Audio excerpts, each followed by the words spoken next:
All right, what is going on, guys? I'm out here on my 2017 CBR300R, and today I'm going to be talking about 5 reasons why I chose this bike over the competition. All right, so reason number 1 that I chose the CBR300 is simply just the aesthetics of the bike. I like the just overall style of it. I think it looks a lot better than a lot of the competition. At the time that I bought this was before Yamaha had redesigned the R3, and I gotta say the new R3 looks really good, but the previous generation I wasn't a big fan of it. I'm a little old school. I like my bikes in the team color, so if I want a Honda I want it to be red, Yamaha needs to be blue, Kawasaki's lime green.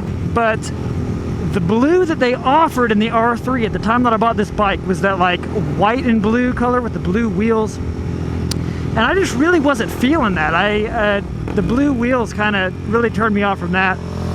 So I know that that's not a huge important point, but I think that it is important to have a bike that you like the looks of, just because it's going to get you excited to get out and ride, and you're going to want to keep the bike for a longer time. If you've got a bike that you think is ugly, yeah, sure, you can't tell while you're riding it, but chances are you're going to be thinking about, what bike am I going to get next? What bike, do I want to upgrade to?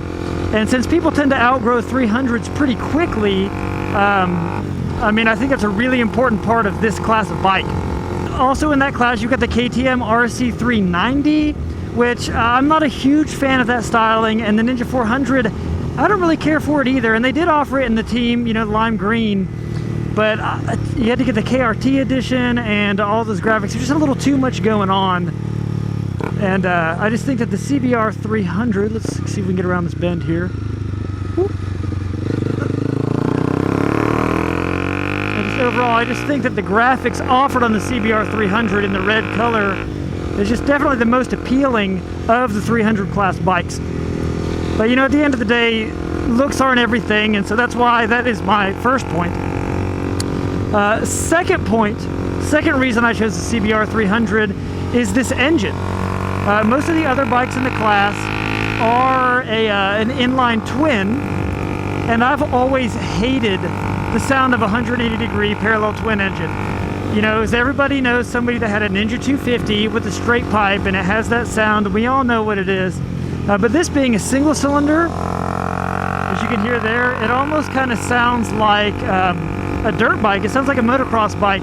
And it reminds me of growing up as a child, watching motocross on TV, watching Ryan Villapoto dominate the MX Lights class on his 250, and especially like when you rev, get on the gas through here, and the pops, and you come around here.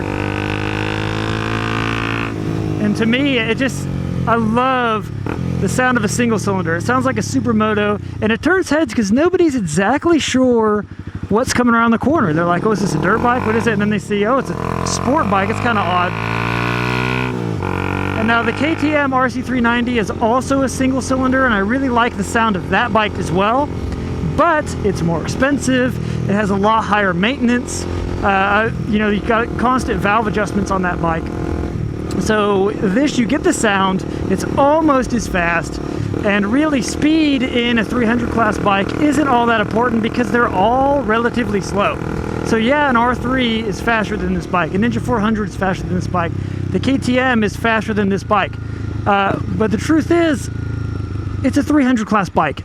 The thing with the 300s is, it's going to feel really fast to somebody who's new at riding, and it's going to feel adequate when you're going under 60 miles an hour and you're going around twisty bends, and it's going to feel too slow on the interstate. And it doesn't matter which one you get, they're all going to be that way.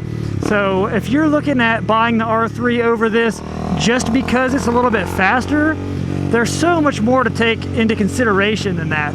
Which brings us to our third point. And our third point is that the CBR300 has some of the best suspension and brakes in the class of the beginner bikes.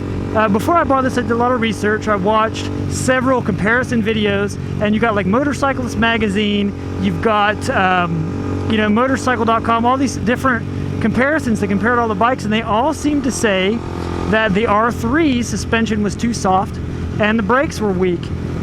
And the CBR had some of the best suspension available in the class. And yeah, the Ninja 400 and the RC390 are going to be even better, but they cost a whole lot more money.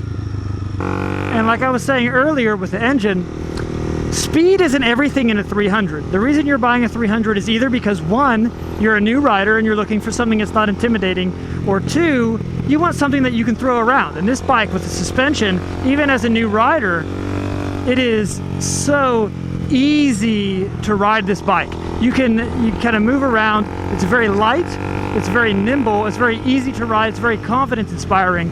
And confidence is what you want when you're riding a bike like this. Confidence is what's going to make you fast. Confidence is what's going to make you safe. And so when you're picking out a 300, the suspension and the brakes and the handling and all of that is so much more important than the overall performance of the engine. So point number 4 is kind of a lesser point, but it's important because it leads us to point number 5. But point number 4 is that this bike is nowhere near as popular as the others.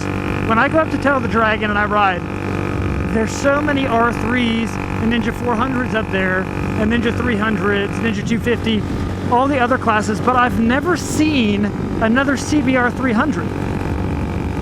And part of the reason for that is because, yeah, it makes less power, and a lot of people, that's the first thing they look at when they're looking at bikes. The advantage of this bike being less popular is, one, it turns heads, it catches people's attention. When you go to a bike meet, it strikes up conversation. People say, oh, my first bike was an R3. I've never actually ridden a 300. Do you like it? And then you've got a conversation and you've got something to talk about. And as we all know, part of riding a motorcycle is the community aspect of it, is meeting new people, people with shared interests. And just by being a less common bike, it strikes up conversation. And now that's not a huge reason why I bought the bike, but the fact that it's less popular leads me to my 5th point, which is the reason that I chose to buy this bike over the R3. And that is that these things are cheap. And you know, if you look at the MSRP, you think, well, they're not that much cheaper, it's only a couple $100. But the thing is, the dealership brings in 6 Yamaha R3s and sells 6 Yamaha R3s. The dealership brings in 6 of these CBR300s, and they have some left over going into next year. I bought this bike, it's a 2017, I bought it in April of 2018 with 3 miles on it. This bike had 3 miles and it was marked down to $3,500. I'm talking out the door with all the taxes, all the fees, assembly, delivery, all those things that they tack on, out the door for just over $4,000 for a bike with 3 miles and a warranty. I mean, you can't beat that. That's, you can't hardly get a used bike for that. And the good thing about that is that when I go to sell this bike, when I upgrade to something else, I can get a majority of my money back. And I got a good learning experience and, had a lot of fun riding this. And just that, having a brand new bike, there's just something about having a bike that you can hop on and it's going to get you where you're going. It's not going to break down. Really the only thing you have to check is, your chain slack. Every once in a while, because it's new, it's going to stretch, you're going to have to adjust it. You're going to have to check your tire pressures because that's what you have to do on every bike. But as far as all of the other stuff, it's generally fine because it's brand new and it's a Honda, it's reliable. So when you couple that $3,500 price tag for a brand new motorcycle with a warranty, I mean, it's a no-brainer. The peace of mind of having a brand new bike is just, it's unbelievable. All right, so just to recap, you've got one of the best looking bikes in the class. 2, you've got the single cylinder engine that's going to give you more mid and low end power than the others, which in the real world is better, and it gets like 70 miles per gallon. 3, you've got some of the best brakes and suspension in the class. And 4, you've got something unique. It's a little different, it's going to stand out. And 5, it's so cheap, they're so affordable. And with all those together, I couldn't pass this bike up. I originally was dead set on getting an R3, but once I did some thought, did some research, and I saw that price tag, I had to go with the CBR300.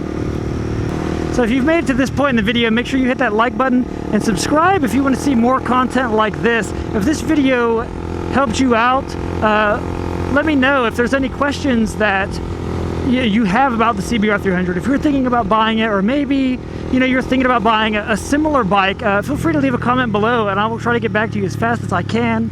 And as always, thank you, and I hope to see you guys in the next one.